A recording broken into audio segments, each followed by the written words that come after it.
centre of the warriors' circle. The rabbits all heard terrifying tales of the Gorm, but none had done the real thing justice. This wasn't a rabbit anymore, if it had ever been one. It was now entirely something different. A walking slab of metal and meat, pierced through with rusty horns and nails. Its armour overlapped in sheets of jagged, dented iron, mottled with rust and splashes of dried crimson that looked very much like old blood. Its head was completely covered by a helm, dotted all over with cruel shard-like spikes and curved metal horns that almost scraped the ceilings. From the shadowy eye slits, two dim scarlet pupils glowed blank and mottled with rusty red veins. Podkin was so scared he wanted to cry. Worst of all, that's the thing's jagged black iron sword. That the skulls that hung from his belts, rabbit skulls painted all over with evil-looking ruins. Skulls of all sizes included ones that very much looked like children's.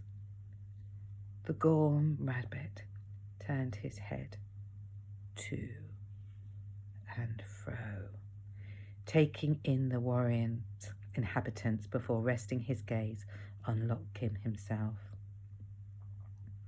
"I don't want your welcome," the deep voice echoed inside its iron shell, a cold iron killer's voice.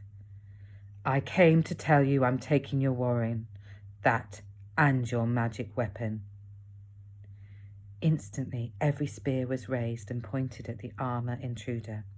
The Gorm tilted his head slightly, as if curious, and leant over to thump his sword 3 times on the floor. There was a rumbling deep below the ground. The whole floor of the Longburrow began to shake, and then parts of it started to crack and crumble. The Mumbury rabbits backed against the walls as piles of mud burst upwards, shattering the tiled floors and overturning benches and tables. From beneath the ground, armoured Gorm began to clamber out into their midst, pushing their way up through the soil, spilling torrents of mud from their spiked iron shoulders.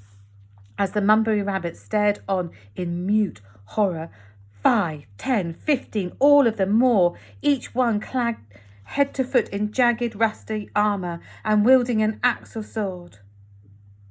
"The warren is ours now," said the first Gorm, his voice like a metallic screeching of his armour, "and we will kill anyone who thinks otherwise.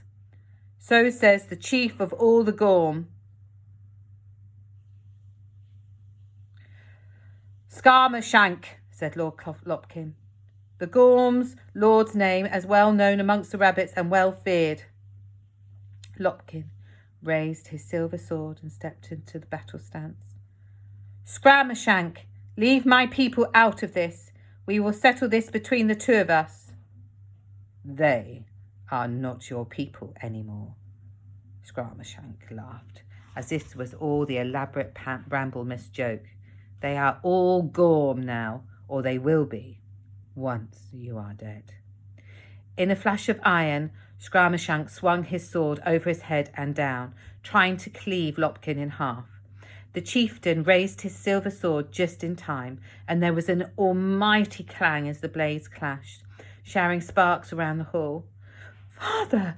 Podkin and Pass screamed at the same time. Poop began to bawl and weigh. They had a brief glimpse of Lopkin gazing up at them, Skarmashank drawing back for another blow, and then they were pulled back away from the gallery rail. All 3 young rabbits shrieked, expecting to see a Gorm standing between them, but instead was their Auntie Olwyn. Tears had dampened the fur around her eyes, but her jaw was set fierce and wide. "Come with me, you 3. She pulled them back towards the stair. "But father," Podkin began, "don't think about him. He has to fend for himself." She was dragging them down the stairwells. "You have to leave with me now, before the Gorm come for you." She was so strong to resist, and even as the sound of shots and clashing metal began to echo up from the Longburrow, the little rabbits ran with their aunt through the Manbury tunnels, twisting this way and that. They soon ended up in their parents' bedchamber. "In here," whispered Auntie Olwyn, shoving them inside and barring the door behind them.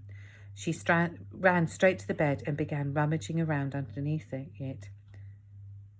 What are you doing, Auntie? We have to go back. We have to help Father. There is no helping him now. He'll soon be in the land beyond. Goddess save him, she said underneath her breath. She stood up, holding something long and thin, wrapped in a cloth.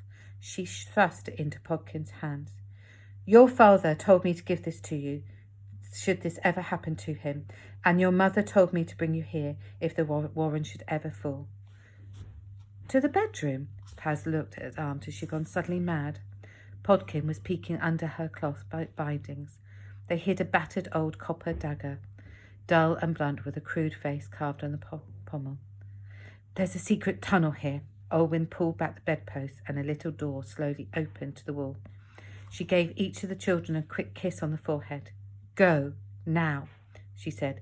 Get out of the tunnel and run as fast as you can. Get to Redwater Warren and ask for help there. Don't ever think of even ever coming back here. Not ever, ever. But what about you? What about Mother? Podkin asked. Don't worry about us. We'll be all right, and if not, we will see you in the land beyond. Remember, children, your parents love you. They love you so very much. And with that, she bundled them into the tunnel, and then, before they could do anything about it, she shut the door behind them and locked it tight. I'll see you for chapter 3 next very, very soon.